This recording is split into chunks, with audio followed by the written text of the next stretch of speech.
गुरु प्यारे साध संगत जी, राधा स्वामी। प्यारी संगत जी, मालिक ने हमें यह जामा नाम की भक्ति करने के लिए बख्शा हुआ है। केवल मनुष्य का जामा ही ऐसा जामा है जिसमें बैठकर हम नाम की भक्ति कर सकते हैं। नाम की भक्ति करने से हमें मुक्ति हासिल होती है। हमें जो बार बार जन्म मरण में आना पड़ता है, नाम की भक्ति करने से, नाम की कमाई करने से फिर हमें दोबारा जन्म मरण में नहीं आना पड़ता। ख्याल रखना, जब तक जन्म मरण का चक्कर नहीं छूटता तब तक फिर जन्म लेना पड़ेगा। और जब जब भी जन्म लोगे तो जन्म के साथ ही मृत्यु भी द्वार पर दस्तक देगी। जन्म बगैर मृत्यु के नहीं आता। जन्म के अकेले का कोई अस्तित्व नहीं है। यदि कोई जन्म लेता है तो उसकी मृत्यु भी उसके जन्म के साथ ही निश्चित हो जाती है। जिस प्रकार दिन और रात एक दूसरे के साथी हैं, उसी प्रकार जन्म और मृत्यु एक दूसरे के साथी हैं। यदि तुम्हारा जन्म हो गया है तो तुम लाख उपाय करो मृत्यु से बचने का, विफलता के अलावा तुम्हारे हाथ और कुछ नहीं लगेगा। जितना मृत्यु से बचने का प्रयास करोगे, पाओगे मृत्यु और करीब आ गई। जीवन और भी हाथ से निकलता चला गया। और मृत्यु से बचने का कारण है कि तुम जन्म को तो स्वीकार करते हो, पर मृत्यु को अस्वीकार कर देते हो। तुम जीवन से इस कदर चिपट जाते हो कि तुम इसके दूसरे पहलू को स्वीकार नहीं कर पाते। कारण है कि जीवन तुम्हारी वासनाओं की पूर्ति कराता है। जीवन है तो तुम्हारे मोह के रिश्ते कायम हैं।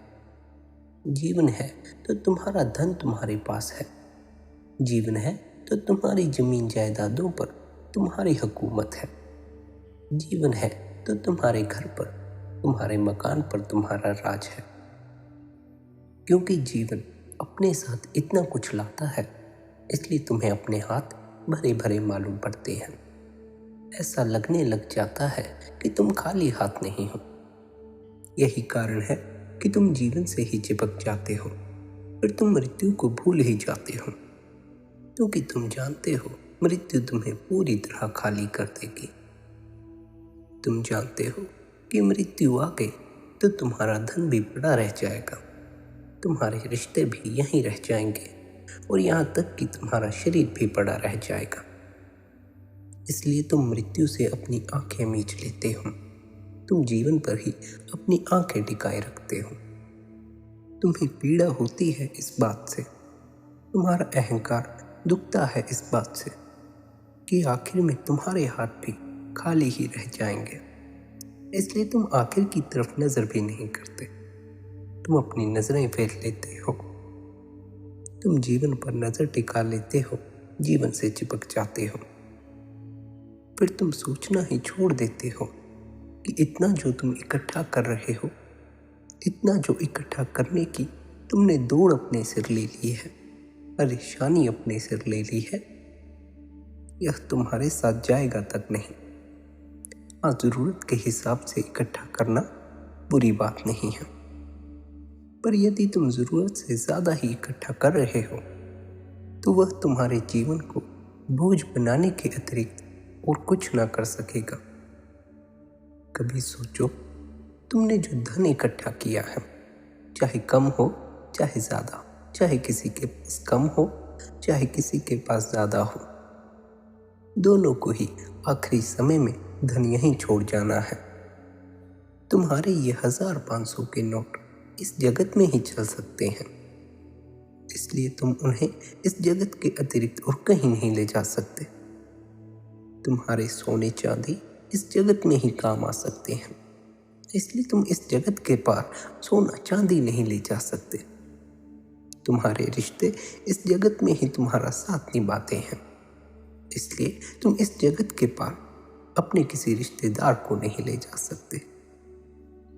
तुम्हारे जीते जी जो कुछ तुम्हारा सहायक है, जो कुछ तुम्हारी सहायता करता है, वह तुम्हारी मृत्यु पर तुम्हारे काम नहीं आ सकता।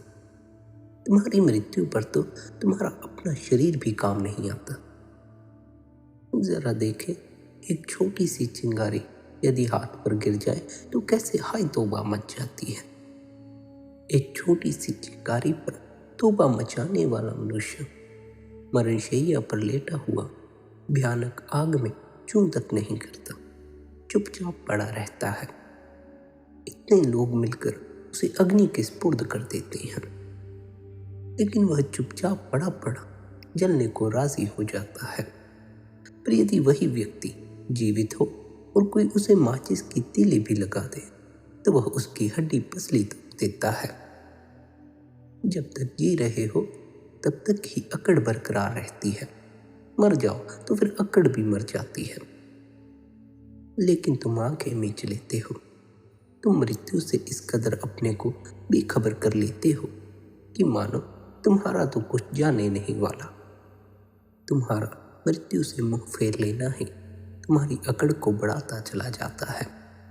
यदि तुम्हें स्मरण ही आ जाए कि एक दिन तुम कुछ ना कर सकोगे, पड़े रह जाओगे, तुम्हारी अकड़ भी निकल जाएगी, तो फिर तुम पूरा जीवन किसी के साथ अकड़ कर नहीं जियोगे। तो फिर तुम्हारा जीवन अकड़ में नहीं गुजरेगा, प्रेम में गुजरेगा। जब चले ही जाना है तो फिर किसी से गिला शिकवा क्यों रखना।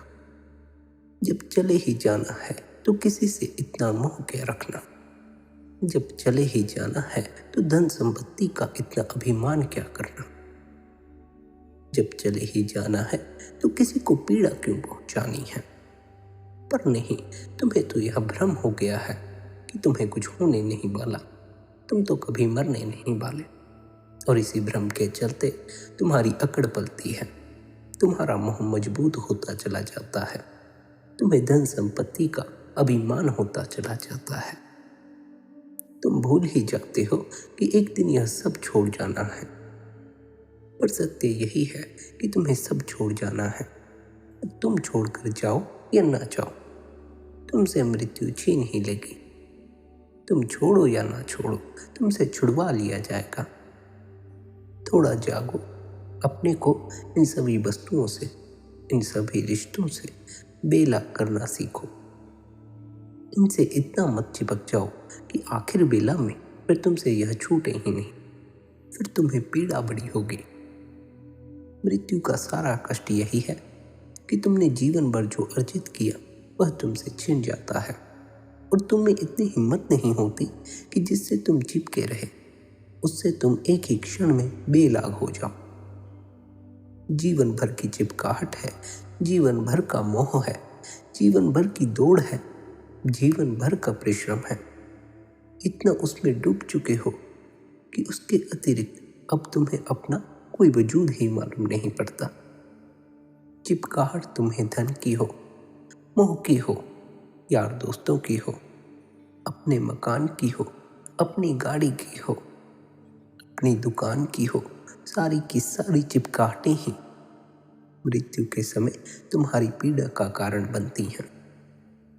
सच तो यही है कि तुम्हें सब छोड़ जाना है, पर तुम छोड़ नहीं पाते, यही तुम्हारी पीड़ा का कारण बन जाता है। यदि तुम इस स्मरण से जीते हो कि सब छोड़ जाना है तो तुम्हारी किसी से कोई चिपकाहट नहीं होती। फिर धन भी तुम्हारे जीने का सहारा बनता है, तुम्हारे रिश्ते भी तुम्हारे जीने का सहारा बनते हैं, पर कुछ भी फिर तुम्हारी चिपकाहट नहीं बनता। चिपकाहट का अर्थ फिर से समझ ले। चिपकाहट का अर्थ है कि वह जो मृत्यु के समय तुम्हें छोड़ना ही पड़ता है पर तुम छोड़ नहीं पाते। आप कहते हैं असल में धन की कमाई, धन की भक्ति, मोह की कमाई या इस जगत से जुड़ी कोई भी कमाई तुम्हारे साथ मृत्यु के बाद नहीं जाती। मृत्यु के बाद तो तुम्हारे साथ नाम की कमाई जाती है, नाम की भक्ति जाती है। मृत्यु के बाद तुम लाख प्रयास करो, सामाजिक धन अपने साथ ले जाने का, नहीं ले जा पाओगे। तुम सोचते हो यदि इस जगत से कुछ लेकर जाया जा सकता तो तुम्हारी जमीन जायदादें जो तुम्हारे पास हैं वह तुम्हारे पास होती, तुम्हारे पास नहीं होती। जिन्होंने तुम्हें दी है वे अपने साथ ही ले जाते, पर वे ले जा न सके, इसलिए उन्हें तुम्हें देनी पड़ी। ना ही तुम ले जा सकोगे, तुम्हें भी अपने बच्चों को सौंप कर जानी पड़ेंगी। लेकिन जब तक जीवित हो तब तक यह भ्रम भी पैदा हो जाता है कि शायद साथ ले जाऊंगा। चिपकाहट हो जाती है, जेबें भरी भरी लगने लगती हैं। फिर मृत्यु के समय इस बात की पीड़ा होना स्वाभाविक ही है कि हाथ खाली रह गए, कुछ हाथ नहीं लगा। इस जगत से कुछ भी तुम्हारे साथ नहीं जाता। आज जब तक इस जगत में हो तब तक तुम उन चीज़ों का सहारा ले सकते हो जो इस जगत में मौजूद है। और यदि तुम सोचो इन्हें अपने साथ ले जाओगे तो भूल में हो, भ्रम में हो, नहीं ले जा पाओगे। केवल एक ही चीज़ तुम्हारे साथ जाती है, वह है नाम की कमाई, शब्द की कमाई।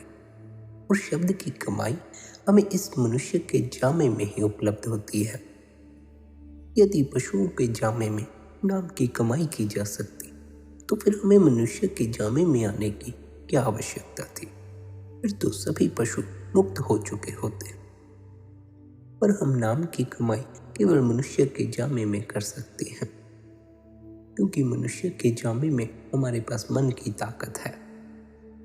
मन की ताकत से हम अपने भीतर उस शब्द के साथ जुड़ सकते हैं, नाम के साथ जुड़ सकते हैं। लेकिन हम मन की इस ताकत का उल्टा ही उपयोग करते हैं। हम मन को अंतर्मुखी करने के बजाय बाहरमुखी कर लेते हैं। बाहरमुखी होते ही मन विषय भोगों की तरफ भागता है। फिर हम उन विषय भोगों में उलझ जाते हैं, बाहर के स्वादों में उलझ जाते हैं, बाहर के रिश्तों में उलझ जाते हैं, बाहर के धन में उलझ जाते हैं। फिर जो हमारे भीतर की संपदा थी उससे हम वंचित रह जाते हैं। वह संपदा नाम की संपदा है। हमारे भीतर नाम की दौलत है, लेकिन उस दौलत का हमें तभी पता चलता है जब हम मन को बाहरमुखी की बजाय अंतर्मुखी करते हैं। मनुष्य के इस जामे में आकर, मनुष्य के इस जन्म में यदि तुम अपने अंतस में नहीं उतरे तो फिर तुम अपने असली लक्ष्य से चूक जाओगे, नाम से नहीं जुड़ पाओगे, बाहर ही बाहर भटकते रहोगे और फिर एक दिन मृत्यु द्वार पर दस्तक दे देगी।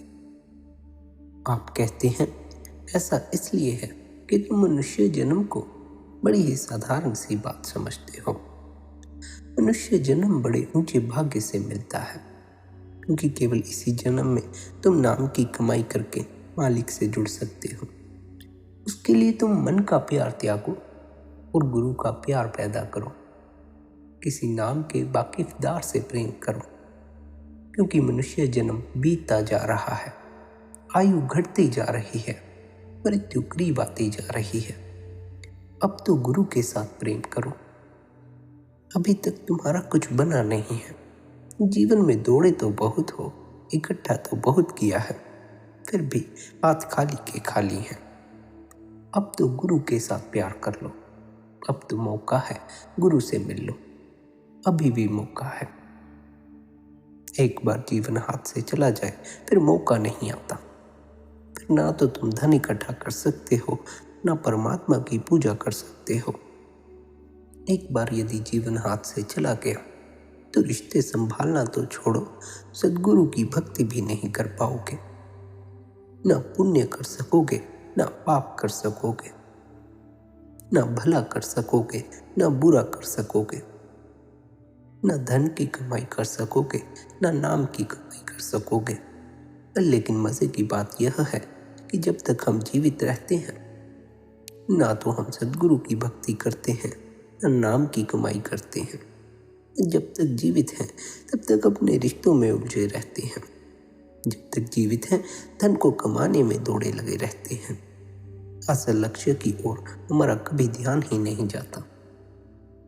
आप कहते हैं दुनिया का प्यार कम करता जा, मन मार्ग को धीरे धीरे छोड़ता जा। मन मार्ग को छोड़ने की क्या पहचान है कि ध्यान 9 द्वारों में से सिमटकर दोनों आंखों के बीच तक आ जाए। अगर टखनों तक आ गया, यानी टखनों तक शरीर सुन्न हो गया, तो कुछ हौसला बंध गया।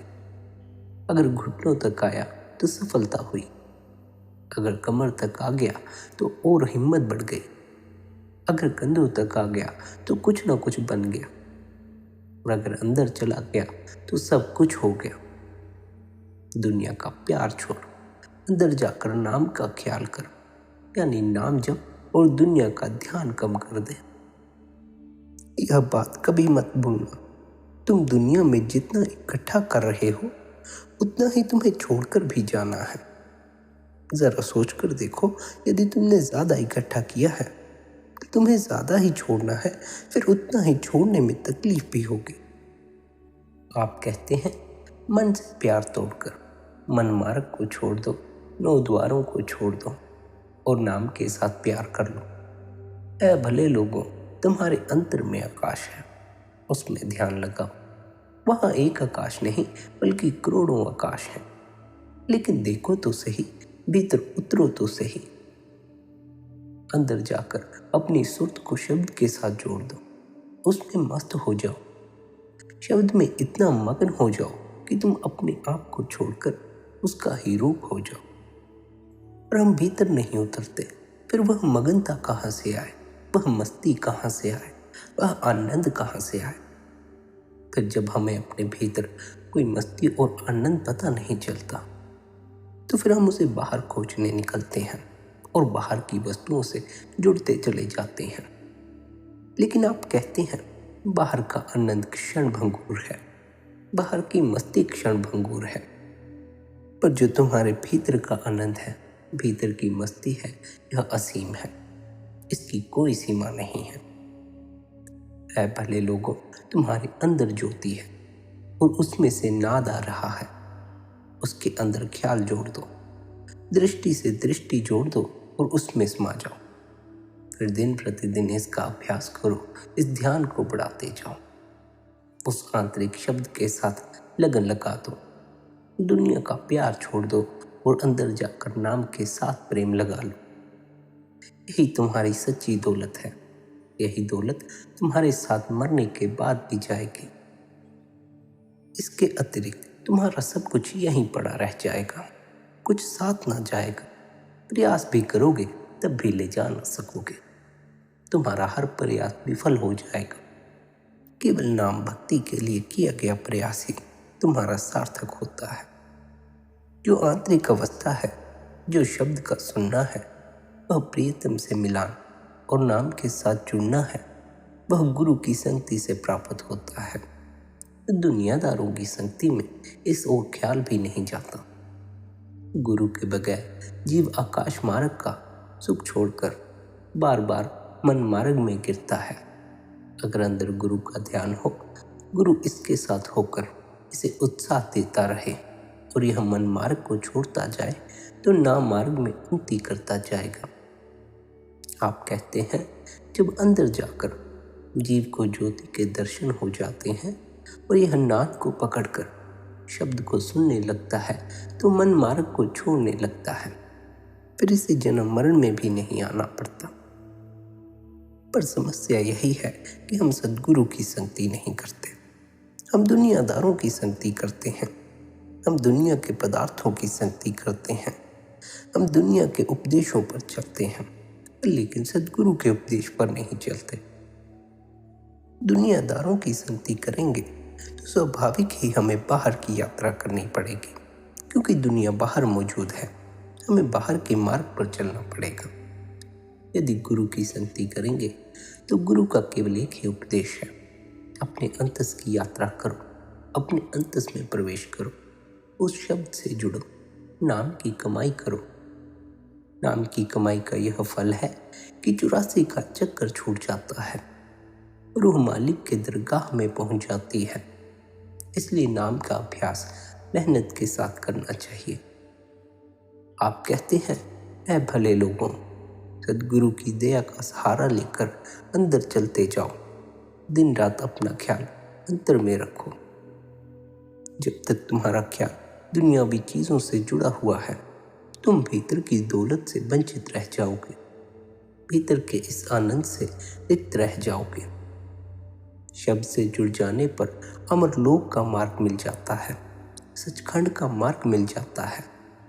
फिर दिन प्रतिदिन उस मार्ग पर चलने से मार्ग तय होता जाता है और आत्मा अपने घर की ओर जाने लगती है। ऊपर की मंजिलों की धुन को सुनना सरल काम नहीं। अभ्यास के समय जो शरीर में दर्द या पीड़ा हो उसे सहन करना पड़ता है। फिर सुर्त या आत्मा ऊपर जाने लगती है। पर हम तो अभ्यास में 15-20 मिनट बैठते हैं, फिर हमारा शरीर दुखने लगता है और हम उठ जाते हैं। फिर शिकायत करते हैं कि हमें तो अंतस में कोई अनुभव नहीं हुआ। होगा कैसे? जब अभ्यास ही हम ढंग से नहीं करते तो उसका नतीजा भी क्या निकलेगा। हम अभ्यास में 15-20 मिनट बैठते हैं, हमारा मन हमें दुनिया में ले जाता है। अभ्यास तो हम कर ही नहीं पाते। दुनियावी चिपकाहट हमें ध्यान में नहीं उतरने देती, अपने अंतस में नहीं उतरने देती। जितनी दफ़ा हम प्रयास करते हैं उतनी दफ़ा यह दुनियावी चिपकाहट हमें खींच खींच कर बाहर ले जाती है। इसलिए आप कहते हैं कि दुनिया का पद यानी मान बढ़ियाई छोड़ दे और गुरु के घाट पर आ जा। मन मार्ग से निकलने का यही तरीका है। दुनियावी चिपकाहटों से मुक्त होने का यही तरीका है कि तू गुरु के घाट पर आ जा। गुरु तुझे वह अभ्यास बख्श देगा जिसके द्वारा तेरा मन भीतर ठहरना सीख जाएगा, बाहर भटकने से रुक जाएगा, बाहर उलझने से रुक जाएगा, दुनियावी चिपकाहटों से मुंह मोड़ लेगा, भीतर के उस रस को चखने लग जाएगा, उसका स्वाद लेने लग जाएगा।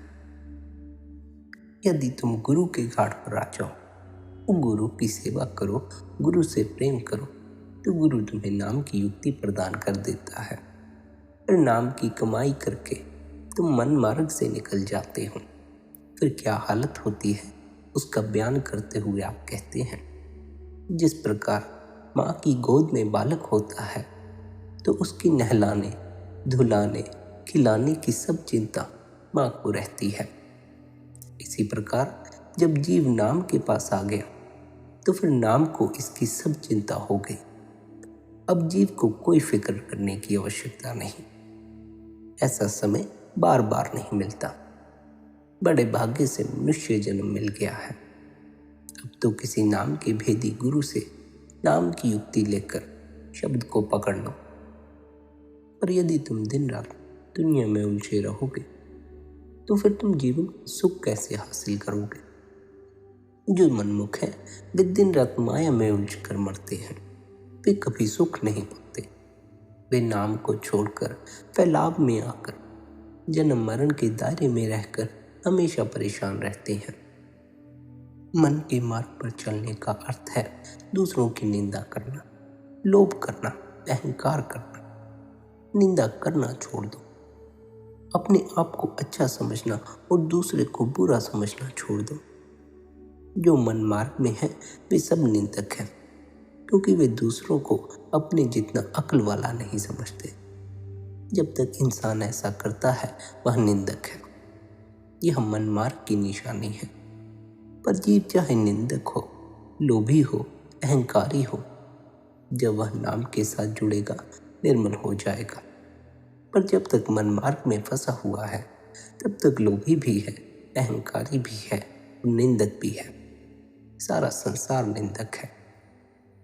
इसलिए आप कहते हैं कि निंदा छोड़ दो, अहंकार छोड़ दो और अंदर जाकर नाम के साथ जुड़ जाओ। पराया प्यार भी छोड़ दो, मालिक के साथ प्यार पैदा करो। यानी कि दुनिया का प्यार छोड़ो और मन मार्ग को छोड़कर नाम मार्ग की ओर जाओ, अपने अंतस में प्रवेश करो। सभी लोग शांति चाहते हैं और वह उसे तलाश भी करते हैं। कोई उसे धर्म ग्रंथों में खोजता है, कोई धन में खोजता है, कोई रिश्ते नातों में खोजता है, लेकिन उनसे शांति हासिल नहीं होती। शांति तो केवल एक ही जगह है, अंदर नाम के साथ जुड़ने में। सच्ची शांति नाम की कमाई करने में है।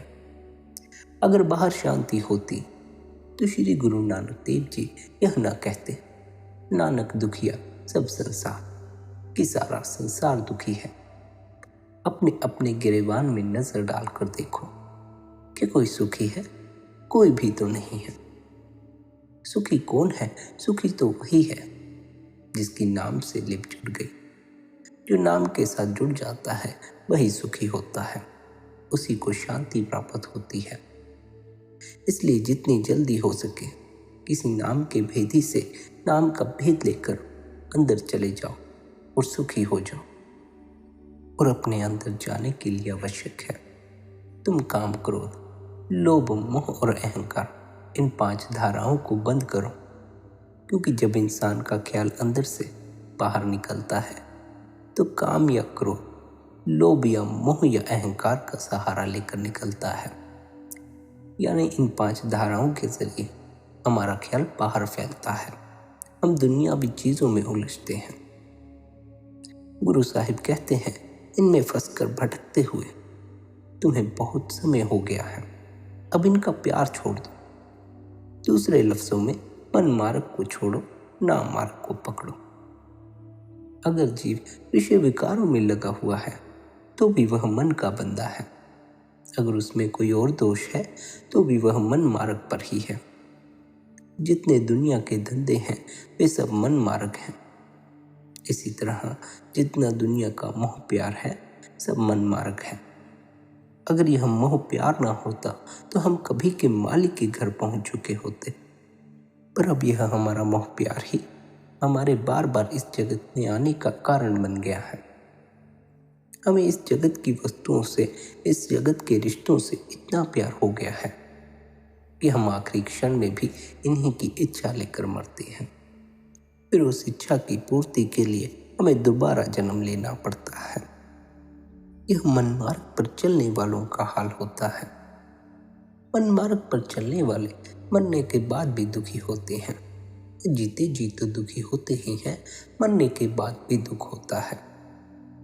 मरने के बाद का दुख क्या होता है यह बताते हुए आप कहते हैं, जिस समय मरकर जीव धर्मराय के दरबार में जाता है तो रास्ते में आग की नदी आती है जो बहुत बड़ी है और उसमें से बड़े बड़े शोले उठते हैं।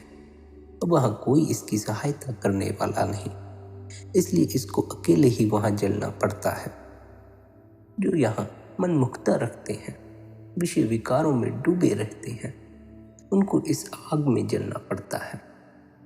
पर जो मन मार्ग पर चलने की बजाय सद्गुरु के मार्ग पर चलते हैं, सद्गुरु के मार्ग पर चलकर अपने भीतर उस शब्द या नाम से जुड़ते हैं, उनकी मृत्यु के वक्त सद्गुरु आते हैं। आग में जलने की बात तो बड़ी दूर है, उनकी मृत्यु के वक्त यम भी नहीं आते। सद्गुरु आते हैं और अपने साथ अपने सच्चे घर सचखंड में ले जाते हैं। मुक्ति का मार्ग केवल नाम मार्ग है और वह मार्ग केवल सद्गुरु द्वारा मिलता है। सारा संसार बंधनों में बंधा हुआ है। लोग जितने साधन मन मार्ग में करते हैं सब व्यर्थ है, क्योंकि इनमें मुक्ति का साधन कोई भी नहीं है। सब लोग मन मार्ग में पड़कर डूब गए हैं, क्योंकि एक तो वे अपनी अक्ल के बराबर और किसी की अक्ल नहीं समझते, दूसरे वे निंदा करते हैं। इसके विपरीत जब वे आंखों के ऊपर आ जाएंगे तो तर जाएंगे, यानी मुक्ति पालेंगे। लेकिन आंखों के ऊपर आने के लिए हमें भजन सिमरन करना होगा। भजन सिमरन तो हम करते नहीं हैं। कभी आलस पकड़ लेता है, कभी दिल नहीं करता, कभी मन उलझा देता है, कभी कोई और बहाना हमारे पास होता है। नए नए बहाने बनाकर हम अपने आप को बचाने का प्रयास करते हैं। जब तक तुम्हारा ख्याल आंखों से नीचे उतरता जाएगा तब तक तुम मन मार्ग में पड़े रहोगे। आंखों से नीचे ध्यान उतरा कि तुम्हारा मन तुम्हें बाहर की जगत से जोड़ देगा।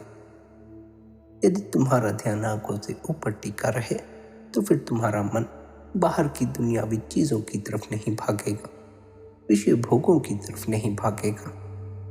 आंखों के ऊपर अपना ध्यान टिकाओ, तीसरे दिल पर ध्यान लगाओ, भजन सिमरन करो, अभ्यास करो, ध्यान टिकना शुरू हो जाएगा। शुरू में ध्यान नहीं भी टिकता है, लेकिन इतनी जल्दी क्या है। सब्र रखो, गुरु पे भरोसा रखो। जैसे जैसे अभ्यास करोगे भीतर के पर्दे उतरते जाएंगे, भीतर की मैल उतरती जाएगी, मन भीतर ठहरना सीख जाएगा, भीतर एक रस आने लगेगा। पर यदि अभ्यास ही नहीं करोगे तो फिर तुम यह नहीं कह सकते कि मन नहीं लगता। मन बाहर भटकता है, बाहर भटकता है इसी कारण से कि तुम अभ्यास पूर्ण नहीं करते। अभ्यास यदि तुम पूर्णता से कर लो तो तुम पाओगे मन भटकना बंद हो गया, मन भीतर ठहरने लगा। तब तुम्हें पहली दफा पता भी चलेगा, तुम्हारे अनुभव में आएगा कि भीतर ठहरने का मतलब क्या है। लेकिन यह अनुभव में तब तक नहीं आता जब तक तुम भजन बंदगी भी मात्र दिखावे के लिए कर रहे हो। जब तुम भजन बंदगी उस मालिक से मिलाप के लिए करते हो, तभी तुम्हारी भजन बंदगी का रंग बिखरता है, तभी तुम्हारी उस शब्द से लिप जुड़ती है। एक बार यदि तुम्हारी शब्द से लिप जुड़ जाए तब तुम समझना कि परमात्मा की वह पुकार तुम्हारे लिए आ रही है। तुम उसके पीछे पीछे चलते जाना, मालिक की वह आवाज़ ही, वह मीठी धुन ही तुम्हें तुम्हारे सच्चे घर सचखंड तक पहुंचा देगी। वही तुम्हारा असली घर है। इस मनुष्य जन्म का असल लक्ष्य इस देह में बैठकर नाम की भक्ति करके, नाम की कमाई करके अपने सच्चे घर सचखंड में पहुंच जाना है। संगत जी, नाम की कमाई करें, क्योंकि नाम की कमाई ही वह दौलत है जो मृत्यु के बाद भी आपके साथ जाती है। यदि आपको आज के इस सत्संग से आपके सवालों के जवाब मिले हों तो सत्संग को शेयर करें, ताकि यदि अन्य किसी और के सवालों के जवाब हों तो उन्हें भी उनके जवाब मिल सके। और पुराने सत्संग भी सुना करें, पुराने सत्संगों में भी आपको आपके कई सवालों के जवाब मिल जाएंगे। अंत में आपसे इतना ही कहूँ कि सद्गुरु पे भरोसा रखिए, सद्गुरु से प्यार करिए, सद्गुरु के कहे अनुसार अभ्यास करिए। तब आप पाएंगे कि आपके जीवन में एक आनंद, एक मस्ती आने लगी। राधा स्वामी जी।